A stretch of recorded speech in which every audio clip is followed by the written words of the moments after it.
bonjour à toutes et à tous. Ravi d'être ici. Et bon, on va y aller.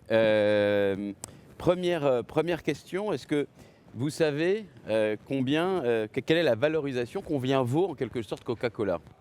Je vais vous aider, Coca-Cola, ça vaut aujourd'hui en bourse 257 milliards. Alors, essayons de prendre son impact social aujourd'hui. Quel est le coût de l'obésité aux États-Unis? Le coût de l'obésité aux États-Unis, c'est 250 milliards. Donc au niveau mondial, combien ça pourrait être? Et quelle est la part que prend Coca-Cola dans ce coût social et dans le coût de l'obésité? 10%, 20% à l'échelle mondiale, on ne sait pas trop. Prenons son impact écologique maintenant. Climat d'abord. Quelle est sa contribution aux effets de serre dans toute la chaîne de valeur de ces produits? Sur la biodiversité, encore une question, j'en ai pas mal. Combien une bouteille de Coca-Cola de 50 centilitres utilise-t-elle d'eau dans toute sa chaîne de production? 36 litres pour produire 50 centilitres de Coca-Cola. Pollution plastique, encore un. À l'échelle mondiale, on produit chaque année 470 milliards de bouteilles d'eau, de bouteilles en plastique, de contenants en plastique. Le groupe Coca-Cola, on prend 25%. Prenons encore peut-être son impact écologique passé. Parce qu'effectivement, comme vous le savez, le gaz à effet de serre reste dans l'atmosphère. Donc si on cumule les émissions dues par le groupe Coca-Cola, à combien arrive-t-on? Rajoutons peut-être les actifs échoués. Vous savez, les actifs échoués, c'est des usines, des lieux de distribution, etc., qui dans quelques années ne vaudront plus rien parce que on va dire le dérèglement climatique, les problèmes de biodiversité, les auront rendus complètement caducs. Alors évidemment, le groupe Coca-Cola contribue au développement économique, crée des emplois, de la valeur économique, c'est vrai. Mais une fois qu'on a dit qu'on a listé tous ces éléments, à votre avis, combien vaut réellement, quelle est la valorisation boursière véritable du groupe Coca-Cola? En fait, c'est une question qui me semble totalement fondamentale, qui évidemment fait émerger des questions éthiques sur la valorisation d'une entreprise, mais aussi plus pragmatique sur sa valorisation qui est finalement au cœur aujourd'hui de notre modèle économique. En fait, pourquoi j'ai pris cet exemple un peu peut-être outrancier dans sa présentation, c'est parce qu'il me semble qu'il est une façon assez rapide, assez facile de comprendre ce que la crise écologique, la crise du climatique, la crise environnementale et de biodiversité fait peser comme risque sur l'économie.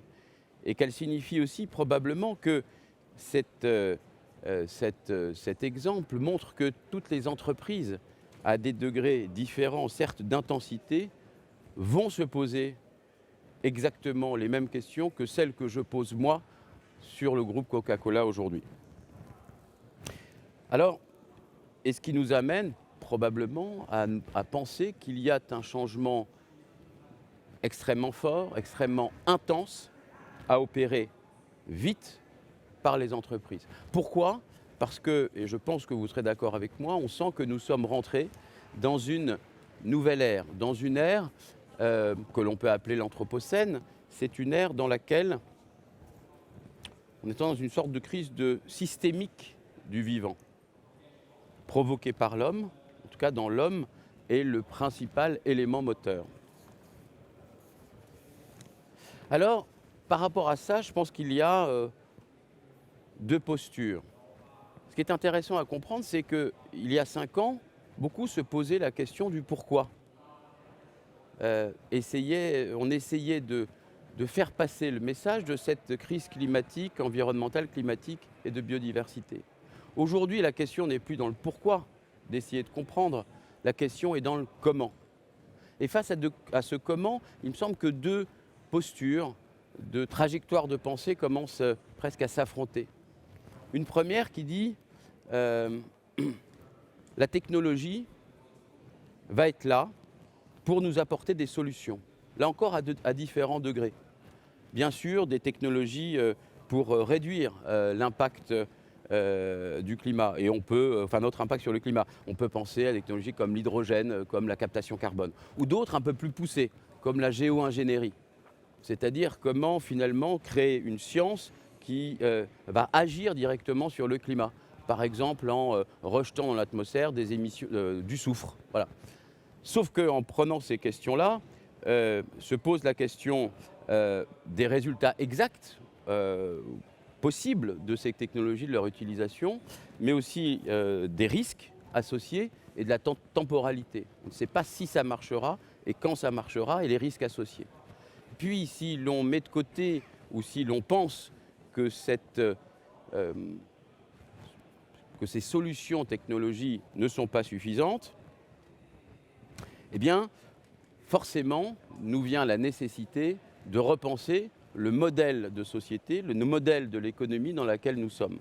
Et vous l'aurez peut-être compris, c'est plutôt de ce côté-là que moi je suis.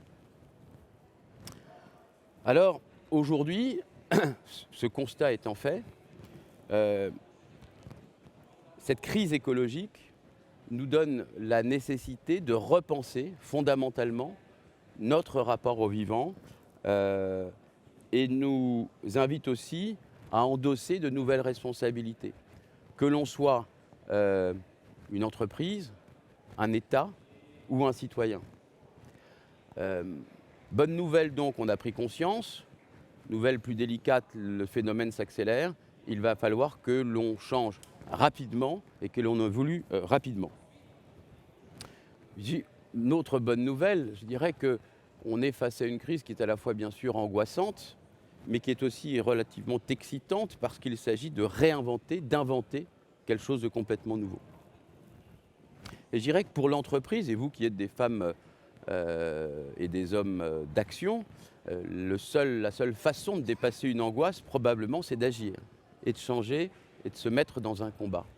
Et je dirais que par rapport à ce constat, il y a probablement deux postures ou deux raisons, deux motivations fondamentales à ce combat.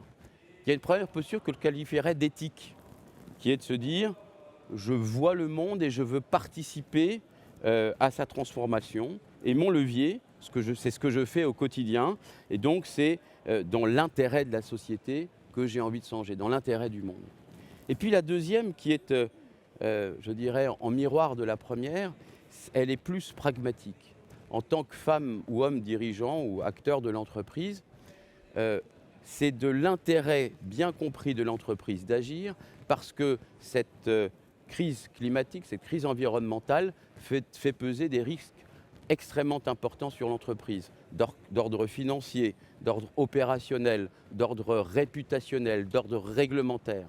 Donc finalement, l'entreprise, face à cette prise de conscience, n'a finalement pas vraiment le choix.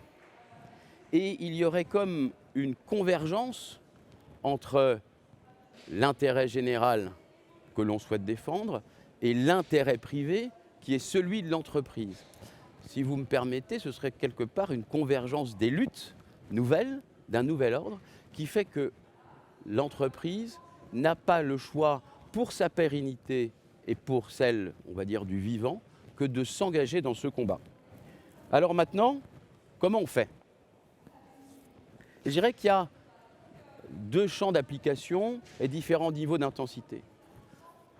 À la fois transformer son modèle d'affaires et agir sur sa gouvernance. En ce qui est du modèle d'affaires, il y a peut-être trois niveaux. Un, c'est évidemment analyser son impact et le réduire à la fois sur le climat et sur la biodiversité. Le deuxième, c'est probablement de repenser un peu plus loin le modèle en se disant vers quelle économie je veux m'engager. Et évidemment, on peut s'interroger sur des nouveaux modèles qui sont l'économie de l'usage, l'économie de la fonctionnalité. Et puis arrive un niveau, une intensité encore plus importante, mais qui est fondamentale, c'est celle de s'interroger sur les limites fondamentales de mon activité et de ce à quoi je dois renoncer, ce qui est un mot assez fort, ou de ce que je vais privilégier. Donc, sur le modèle d'affaires, 3 niveaux. Je descends, je passe de l'économie de production à l'économie d'usage ou de fonctionnalité. 3, j'accepte de me séparer de certaines activités que je sais par définition trop nocives sur l'environnement. Et après, la difficulté évidemment, c'est de placer le curseur et d'aller suffisamment vite dans la bonne direction. Et je suis très conscient que c'est extrêmement difficile. Deuxième champ d'application, la gouvernance, qui est à la fois un changement pour moi très, très fort de gouvernance en externe et en interne. L'entreprise se doit de passer à un mode beaucoup plus collaboratif, participatif et partagé. En externe, ça veut dire travailler en écosystème, se rapprocher d'autres acteurs et devenir un maillon finalement d'un écosystème. Et quand je parle d'autres acteurs, je parle de ses pairs, ce que vous faites ici, c'est partager en réseau, travailler entre pairs, avec la société civile, avec des experts, avec des acteurs de la société civile aussi, par exemple des ONG, parce que je pense que les sujets qui sont traités sont trop complexes pour être traités par l'entreprise elle-même. Elle a besoin d'aller capter, de s'enrichir de différentes connaissances. En interne aussi, on a besoin de collaboratifs, parce qu'aujourd'hui, les solutions à trouver sont à la fois au niveau stratégique, au niveau opérationnel, et l'entreprise ne pourra pas trouver des solutions, des leviers d'action, si elle se contente de travailler à l'échelon de la gouvernance. Donc, deuxième niveau, la dimension collective, travailler en écosystème et travailler en interne de façon beaucoup plus coopérative. Alors, vous me direz, cette mise en action est extrêmement difficile. Bien sûr, ce sera extrêmement difficile. Je ne dis pas que ce sera simple, parce qu'il y a évidemment des injonctions contradictoires entre le court terme et le long terme, et encore plus, je dirais, pour faire simple, dans la crise, on va dire, économique, alors on va dire qu'elle est permanente, mais actuelle, telle qu'elle est renforcée, parce que tout ça va évidemment coûter de l'argent. Ça veut dire quoi ? Pardon ? Pour terminer en conclusion, Jérôme. J'ai encore 2-3 minutes. Voilà. Encore une minute. Voilà, encore une minute. Alors en conclusion, je dirais quoi ? Cette crise écologique nous rappelle ou nous donne la nécessité, nous invite à nous transformer fortement.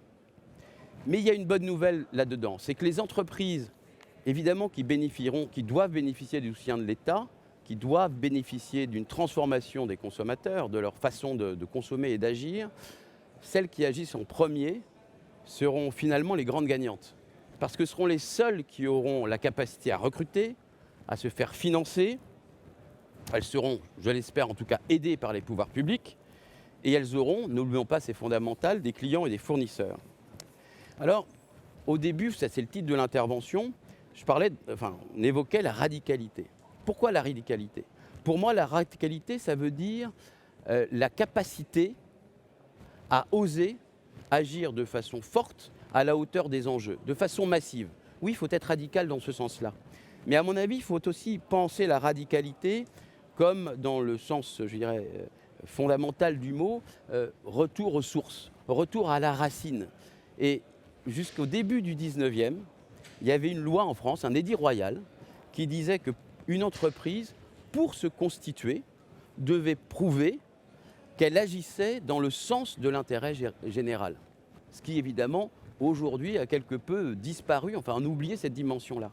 Donc revenir à la radicalité, ça veut dire simplement, et c'est pour moi une promesse magnifique pour l'entreprise et pour ses salariés, c'est qu'on va se réconcilier avec cette nécessité d'agir, certes pour l'entreprise et son ambition privée en quelque sorte, son intérêt privé, mais aussi pour l'intérêt général et pour le bien commun, ce qui est une promesse magnifique à la fois pour les salariés et pour la gouvernance. Donc, soyons radicaux. Merci beaucoup.